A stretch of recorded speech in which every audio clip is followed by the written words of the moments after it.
നമസ്കാരം. 2018 ജൂൺ 5 കടാമ്പുഴ ക്ഷേത്രത്തിൽ നേതൃത്വം നൽകിക്കൊണ്ട് നക്ഷത്രവൃക്ഷ ഉദ്യാനത്തിന് സമർപ്പിച്ചിട്ടുണ്ട്. അതിൻ്റെ ഇന്നത്തെ ദൃശ്യമാണ്.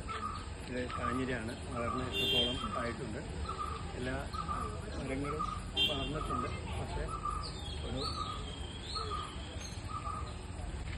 നെല്ലിയാണ്, ഭരണിയുടെ നെല്ലി. കാർത്തികയുടെ അത്തിയാണ്. കാർത്തികയുടെ അത്തി നക്ഷത്രത്തിൻ്റെ വൃക്ഷമായ മുളയാണ്. മുള വളരെ നന്നായിട്ട് തന്നെ വളർന്നിട്ടുണ്ട്. 2018, 19, 20, 21, 22, 23, 24 6 വർഷം കൊണ്ട് വളരെ നന്നായിട്ട് തന്നെ ഒരുവിധ എല്ലാ വൃക്ഷങ്ങളും 27 ഇവിടെ വളർന്ന് പന്തലിച്ചിട്ടുണ്ട്. 2018 ജൂൺ 5 ഇതൊക്കെ ഇവിടെ സ്ഥാപിച്ചത്. ഉണർന്ന നക്ഷത്രത്തിൻ്റെ മുള്ള പൂയത്തിൻ്റെ അരയാൽ നാഗമരം, ആയില്യത്തിൻ്റെ നാഗമരം. അന്ന് ഈ വൃക്ഷത്തൈകൾ നടുന്ന പദ്ധതി ഉദ്ഘാടനം ചെയ്തത് സി രാധാകൃഷ്ണൻ, പ്രശസ്ത നോവലിസ്റ്റ് സി രാധാകൃഷ്ണൻ സാറായിരുന്നു.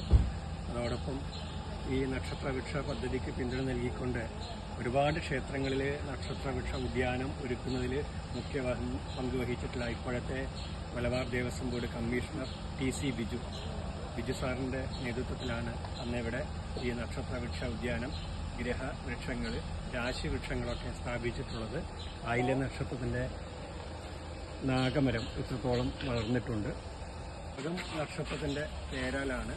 ഈ 2018 നടന്ന കാവ് സംരക്ഷണ ദിനത്തിൻ്റെ ഭാഗമായിട്ടുള്ള പരിസ്ഥിതി ദിനത്തിൽ എനിക്ക് അന്ന് വൃക്ഷമിത്ര പുരസ്കാരം, കാടാമ്പുഴ ദേവസ്വത്തിൻ്റെ വൃക്ഷമിത്ര പുരസ്കാരവും നൽകിയിട്ടുണ്ട്. ഇത് പൂരത്തിൻ്റെ പ്ലാശാണ്. പൂര നക്ഷത്രക്കാരുടെ വൃക്ഷമായ പ്ലാശ്. ഇത് ഉത്രത്തിൻ്റെ ഇത്തിയാണ്. ഉത്ര നക്ഷത്രത്തിൻ്റെ ഇത്തി ഒരു ഇല പൊഴിയും വൃക്ഷം കൂടിയാണിത്. ഇത് അത്തത്തിൻ്റെ അമ്പഴാണ്. അത്തം നക്ഷത്രക്കാരുടെ വൃക്ഷമായ അമ്പഴം, അത്തത്തിൻ്റെ അമ്പഴം.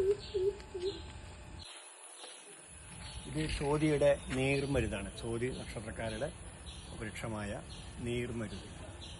ഇത് വയ്യങ്കടയാണ്. വയ്യങ്കട വിശാഖം നക്ഷത്രത്തിൻ്റെ ഒരു മുള്ളുള്ള മരമാണ്. ചമ്മതയായിട്ട് ഉപയോഗിക്കാറുണ്ട്. ഇതിൻ്റെ മുള്ളാണ് കാത് കുത്താൻ ഉപയോഗിക്കുന്നത്.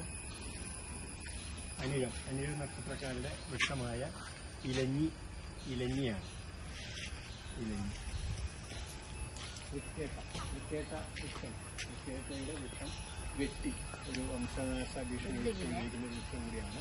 ഇതും വളരെ നന്നായിട്ട് വളർന്നിട്ടുണ്ട്. മൂലത്തിൻ്റെ പൈൻ, മൂലനക്ഷത്രക്കാരുടെ വൃക്ഷമായ പൈൻ, വെള്ളപ്പൈൻ, വെള്ളക്കുഞ്ചിരിക്കം. ഇത് പൂരാടത്തിൻ്റെ വൃക്ഷമാണ്. വളരെ ഇത്ര വളർന്ന് വലുതായിട്ട് ഇവിടെ കാണാൻ കഴിഞ്ഞിട്ടുള്ളൂ. ഇത്ര വലുതായിട്ട് വളർന്ന് എവിടെയും കണ്ടിട്ടില്ല. അതിൻ്റെ പൂക്കളൊക്കെ ഉണ്ട്. പൂരാടത്തിൻ്റെ ആറ്റുവഞ്ചി, പൂരാടത്തിൻ്റെ ആറ്റുവഞ്ചി. ലിപ്പ അവിടെയുണ്ട്. അങ്ങനെ ഒട്ടുമിക്ക ഇതൊക്കെ ഇതൊക്കെ വ്ളാറുണ്ട്. വ്ളാർ അന്നിവിടെ നൽകിയിട്ടുള്ള വൃക്ഷത്തൈകളൊക്കെയാണ്. മറ്റു ഒട്ടനവധി വൃക്ഷങ്ങൾ